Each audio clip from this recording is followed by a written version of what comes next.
Balasore Khaira block Kurunta panchayat ଅଧୀନ ପାଞ୍ଚଗଛିଆ ପଡ଼ିଆରେ MCG cricket tournament ଆନୁକୂଲ୍ୟରେ 3 ଦିନ ଧରି କ୍ରିକେଟ ଟୁର୍ଣ୍ଣାମେଣ୍ଟ ଅନୁଷ୍ଠିତ।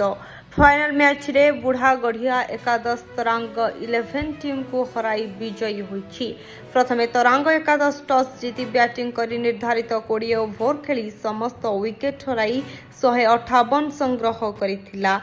ବିନିମୟରେ ବୁଢ଼ାଗଢ଼ିଆ ଏକାଦଶ ବ୍ୟାଟିଂ କରି 14 ଓଭର ଖେଳି 3 ୱିକେଟ ହରାଇ 159 ରନ୍ ସଂଗ୍ରହ କରି ବିଜୟୀ ହାସଲ କରିଥିଲା। ଶେଷରେ ପୁରସ୍କାର ବିତରଣୀ ସଭା ଅନୁଷ୍ଠିତ ହୋଇଥିଲା। ଏଥିରେ ମୁଖ୍ୟ ଅତିଥି ଭାବେ ଯାତ୍ରା ଜଗତର ବରିଷ୍ଠ ଅଭିନେତା ତଥା ଭେଟରାନ ଖଳନାୟକ ଦାମ ପଣ୍ଡା ମୁଖ୍ୟ ଅତିଥି ଭାବରେ ଯୋଗ ଦେଇଥିବା ବେଳେ ସମ୍ମାନିତ ଅତିଥି ଭାବରେ ଯାତ୍ରା ହାସ୍ୟ ଅଭିନେତା ହେମନ୍ତ ନାୟକ, କୁରୁଣ୍ଟା ହାଇସ୍କୁଲର ଅବସରପ୍ରାପ୍ତ ଖେଳ ଶିକ୍ଷକ ଅଜୟ କୁମାର ପଣ୍ଡା, ଶିକ୍ଷକ ଈଶ୍ୱର ଚନ୍ଦ୍ର ମାଝୀ, ବିଜେପି ଯୁବ ନେତା କମଳାକାନ୍ତ ଜେନା, ଯୁବ ସମାଜସେବୀ ପରଶୁରାମ ରାଉତ, ଯୁବ ସମାଜସେବୀ ପ୍ରକାଶ ବେହେରା ପ୍ରମୁଖ ଉପସ୍ଥିତ ରହି ବିଜେତା ଟିମ୍ ଏବଂ ରନର୍ସ ଅପ୍ ଟିମ୍କୁ ପୁରସ୍କାର ଅର୍ଥ ରାଶି ସହ ଟ୍ରଫି ପ୍ରଦାନ କରିଥିଲେ।